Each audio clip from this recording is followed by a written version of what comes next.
Yo l'équipe, c'est Flip, j'espère que vous allez tous très bien et je suis très content d'aujourd'hui de vous retrouver pour une nouvelle vidéo, une troisième dans la semaine. Ça faisait un petit moment que j'avais pas autant fait de vidéos, mais j'espère que ce rythme vous plaît.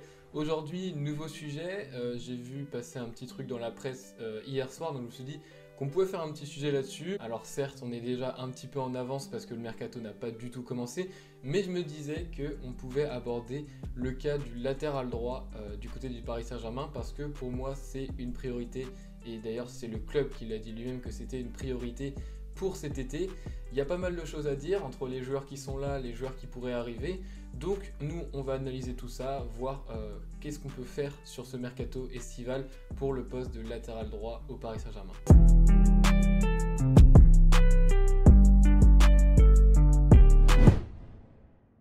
Alors comme je l'ai dit juste avant, on va découper cette analyse en deux points. On va premièrement parler des joueurs qui sont déjà au club, donc Florenzi et Dagba qui jouent au poste de latéral droit. Et ensuite, dans une deuxième partie, on verra quel profil le Paris Saint-Germain a besoin, quel profil il pourrait aller chercher surtout sur le marché des transferts, voir les opportunités, les joueurs libres et les joueurs qu'on pourrait tout simplement aller chercher, libres ou pas. Alors on va commencer donc avec les deux joueurs qui sont déjà au Paris Saint-Germain. Le premier c'est Florenzi qui est arrivé l'été dernier. Il a une option d'achat, il est seulement en prêt, il vient de la Roma. C'est un joueur qui a plus de 30 ans, donc c'est un joueur avec de l'expérience. Mais on va commencer là-dessus, c'est le fait qu'il ait déjà plus de 30 ans. Pour moi, c'est déjà un point très important. C'est un joueur qui a passé ses meilleures années. Un joueur qui, comme on l'a vu sur les matchs, sur ses derniers matchs, surtout en Ligue des Champions, n'a pas beaucoup de cardio. Un joueur qui va vite être crevé sur le terrain. Donc ça, c'est déjà un point très compliqué. Il avait très bien commencé la saison, puis il a un petit peu baissé en régime petit à petit jusqu'à arriver à des performances vraiment médiocres comme je le disais dans mes débriefs sur les matchs contre Manchester City. C'est un joueur qui offensivement apporte beaucoup, qui sait centrer. Ça faisait un petit moment qu'on n'avait pas vu ça du côté du Paris Saint-Germain. C'est aussi assez rare du côté des latéraux qui centrent aussi bien. Mais plus ça va dans la saison et plus finalement ce talent qu'il avait, ça faisait de lui un joueur un petit peu à part. Il n'y a pas beaucoup de joueurs, comme je le disais, qui ont cette qualité-là. Plus ça allait, moins il avait cette qualité-là. Et justement, on en est arrivé à vraiment un joueur limite inutile. Puisque défensivement, on le sait, c'est pas son point fort. Dans les placements, il n'est pas bon. Il couvre très mal son couloir.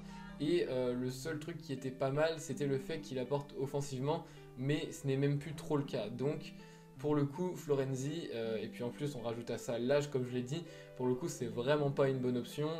Je voulais le caler directement. C'est sûrement un joueur qui est très impliqué dans le projet, mais pour le coup il n'était même pas titulaire à la Roma, pas non plus à Valence quand il était en prêt, donc il n'y a pas vraiment de raison qu'il y soit au Paris Saint-Germain.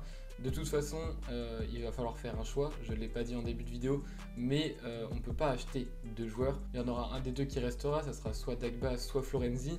Et pour le coup, je vous l'annonce directement, pour moi, ça sera Dagba parce que Florenzi, tu peux pas le garder encore plusieurs années, tu peux pas mettre, je crois que c'est 9 millions, sa clause libératoire, donc tu peux pas mettre 9 millions sur un joueur comme ça qui ne t'apportera pas de garantie, qui de toute façon ne sera pas ton titulaire parce qu'il n'a pas le niveau d'un titulaire. Et à côté de ça, tu as Dagba, donc on y arrive. Dagba qui est jeune, qui est un joueur sur lequel j'ai pas mal craché parce que c'est vrai qu'il apporte pas énormément. Il manque un petit peu de qualité, c'est vrai. Mais pour le coup, il est jeune, il est attaché au club, il a été formé au club. C'est toujours bien d'avoir des joueurs formés au club. Et c'est un joueur qui a montré des belles choses déjà contre le Bayern, même si il fait beaucoup de passes en retrait, il n'ose pas beaucoup. C'est pas un joueur qui va aller apporter autant offensivement, mais défensivement, il garde sa ligne, il apporte un petit peu plus que Florenzi. Et en tant que doublure, je pense qu'il aura plus sa place, surtout que c'est un jeune et que si jamais dans 1 ou 2 ans il garde ce niveau, tu peux toujours en tirer 10-15 millions d'euros et ça sera déjà énorme pour un joueur qui ne prend pas sa place du côté du Paris Saint-Germain malgré la formation. Ils auraient pu faire comme un Kimpembe qui prend sa place de titulaire. Il ne l'a pas fait, il n'a pas le niveau et je pense qu'il ne s'imposera jamais du côté de Paris, en tout cas pas en tant que titulaire. Mais en tant que doublure, ça peut faire le taf et c'est pour ça que je préfère garder Dagba plutôt que Florenzi. Et du coup, je renvoie Florenzi à la Roma. De toute façon, c'est la tendance actuelle, c'est pour ça que je fais cette vidéo, c'est que dans la presse, ils annonçaient que Florenzi est plutôt partant. Leonardo n'a pas l'air déterminé à lever son option d'achat, donc je pense que Dagba restera en tant que doublure. Mais à côté de ça, il te faut donc un deuxième joueur, un titulaire, puisque comme j'ai dit, Dagba n'est pas un titulaire et n'a pas l'étoffe d'un titulaire, donc il te faut aller chercher un joueur qui a ce niveau-là, qui a le niveau d'être titulaire au Paris Saint-Germain. On parle d'un top 4, top 5 grand maximum des clubs européens. Donc il te faut un grand joueur, c'est vraiment le déficit de Paris sur cette Ligue des Champions. On n'avait vraiment pas des très bons latéraux, même si Diallo a tenu pas mal sur le côté gauche. À droite, c'était vraiment champ libre, donc il faut aller chercher un top latéral, parce que dans tous les autres clubs qui vont en finale, en demi-finale, il y a des top latéraux, donc il faut aller en chercher un. Et dans cette optique, il y a plusieurs rumeurs. Alors il y a eu la rumeur Emerson, je ne vais pas en parler parce que pour commencer, je ne connais pas assez bien le joueur, et parce que c'est des sources qui n'étaient pas spécialement fiables et que ça a été très rapide. Et de toute façon, à mon avis, il y a mieux à aller chercher, même si Emerson, comme je le dis, je ne connais pas assez bien le joueur pour le juger. Je pense que tu peux aller chercher mieux quand même pour un titulaire au Paris Saint-Germain, un joueur qui a déjà confirmé. Et c'est pour ça qu'on arrive sur la piste prioritaire. Selon moi, la piste qui a été annoncée également dans les médias, c'est Serge Aurier, l'ancien joueur parisien, puisqu'il a joué entre 2015 et 2017 au Paris Saint-Germain. C'est un ancien joueur parisien. Ça s'est mal fini, on connaît l'histoire de Periscope avec Laurent Blanc.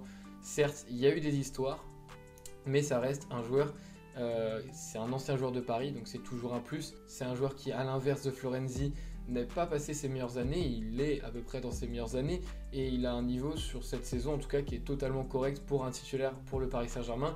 S'il arrive à garder ce niveau l'année prochaine, ça serait un titulaire en force et qui ne peut que s'améliorer. C'est un joueur qui a du coffre, encore une fois, à l'inverse de Florenzi, qui techniquement peut apporter offensivement, qui va bien pouvoir se lier avec ses coéquipiers. Le Paris Saint-Germain est une équipe très technique, donc tu as besoin d'aller chercher un latéral qui techniquement peut se lier avec ces joueurs-là.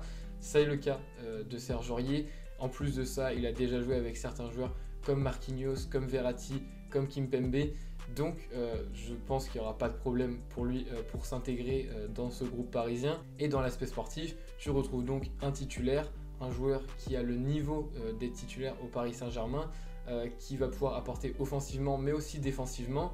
Un joueur qui connaît Pochettino, puisque sous Pochettino, c'est lui qui était titulaire à l'époque quand il était à Tottenham.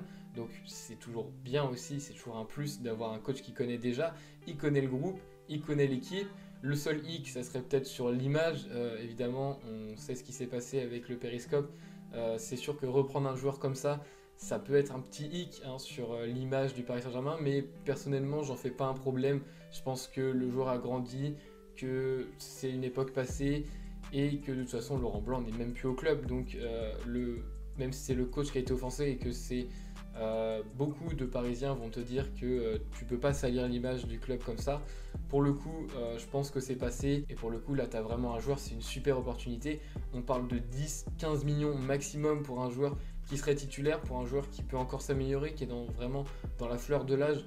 Donc je vois pas vraiment en quoi tu ne peux pas aller le chercher. Et là c'est vraiment l'opportunité, j'espère que ça se fera cet été, parce que pour moi c'est la meilleure opportunité du côté droit pour le Paris Saint-Germain. Tu as toujours des super joueurs, évidemment, des Reece James, des Carvajal, des Vasquez, des tout ce que tu veux, et encore j'en oublie, mais c'est pas réaliste. Là on cherche à savoir quel latéral réaliste pourrait venir et pourrait revenir compléter ce groupe, compléter cet aspect technique, offensif, défensif, qui pourrait être complet en fait.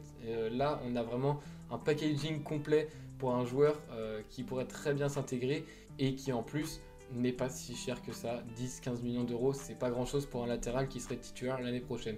Donc voilà, selon moi, l'option pour répondre au titre de la vidéo, quel latéral droit pour le Paris Saint-Germain cet été, eh bien l'option numéro 1 que je donnerais, c'est Serge Aurier. Je pense qu'en plus de ça, c'est la plus probable puisque ça a été annoncé pas mal dans les réseaux. Le joueur, d'ailleurs, je ne l'ai pas dit, mais le joueur est plutôt chaud pour revenir également. Je pense que c'est une expérience qu'il tente pas mal. Et puis il avait dit également en interview qu'il refuserait jamais une offre de Paris si jamais il lui demandait de revenir. Donc voilà, la porte est ouverte pour Serge Aurier. L'Ivoirien est une piste qu'il va falloir creuser et j'espère qu'elle se mènera à bout puisque là vraiment c'est une piste qu'il ne faut pas rater. C'est vraiment le joueur qu'il va nous falloir. Évidemment qu'il y a d'autres joueurs qu'on aurait pu aller chercher, mais là en restant réaliste, je pense que c'est vraiment la meilleure piste. Voilà, j'espère que cette vidéo vous aura plu. C'est une vidéo assez courte, une petite analyse mercato. Si ça vous plaît, n'hésitez pas à me mettre dans les commentaires si vous avez pour d'autres clubs des postes, des mercato parfaits. Ça, on attendra peut-être un petit peu encore pour en faire, mais on en fera pas mal cet été évidemment. Mais pour des petits sujets, des petits postes ciblés sur tel ou tel club, ça peut être autre que le Paris Saint-Germain évidemment. Mais si ça vous plaît, écoutez, n'hésitez pas à liker et à vous abonner et à me mettre en commentaire quel club et quelle position vous voudriez voir pour la prochaine analyse mercato. En attendant, écoutez, portez-vous bien et moi je vous dis à la prochaine pour une nouvelle vidéo.